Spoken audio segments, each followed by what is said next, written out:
DK Mithila express film का audio video सबसे पहले आप तक पहुंचे तो हमारे चैनल को लाल बटन दबाकर सब्सक्राइब करें और बेल आइकन को दबाना ना भूलें।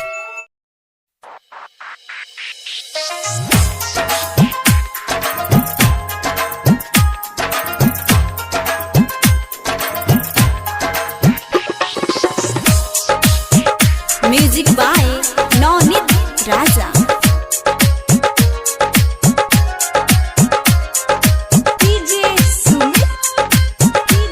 Vaishnavi recording studio Akhtwara. दुआरा पर काइले तो गोरी तोहर बराती,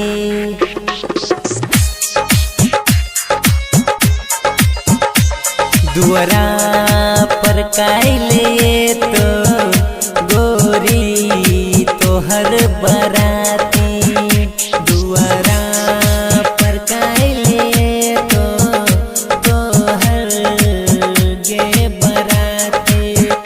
नई हट के प्यार मरता तोहर गे आधी राती, नई हट के प्यार मरता तोहर गे आधी राती, दुआरा पे काइलिए तो छौरी तोहर बराती, दुआरा पर काइलिए तो पगली तोहर बराती।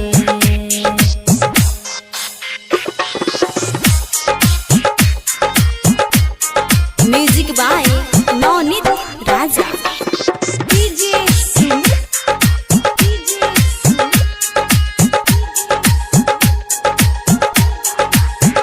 प्यार के रहिया पर चलना हमरा अहाँ सिखेला,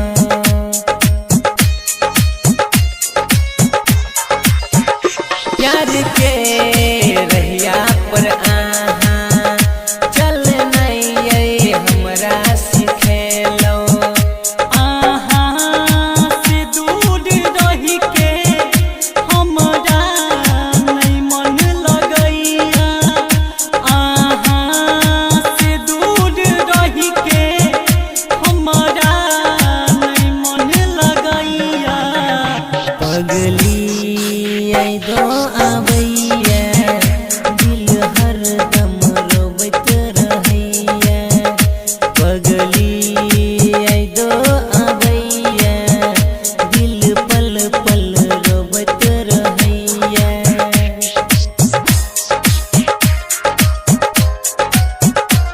म्यूजिक बाय नवनीत राजा।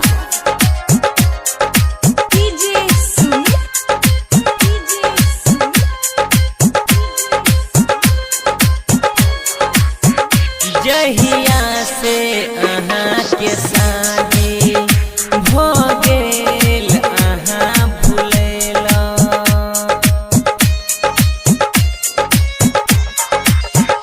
जहिया से अहाँ के शादी भो गेल अहाँ भूलेला, दिके राजा सोन जीव के अहाँ यही भूलिया, दिके राजा सोन जीव के अहाँ यही भूलिया, जहिया से शादी केलिए हमरा भूल गेलिए, जहिया से शादी केलिए हमरा भूल गेलिए।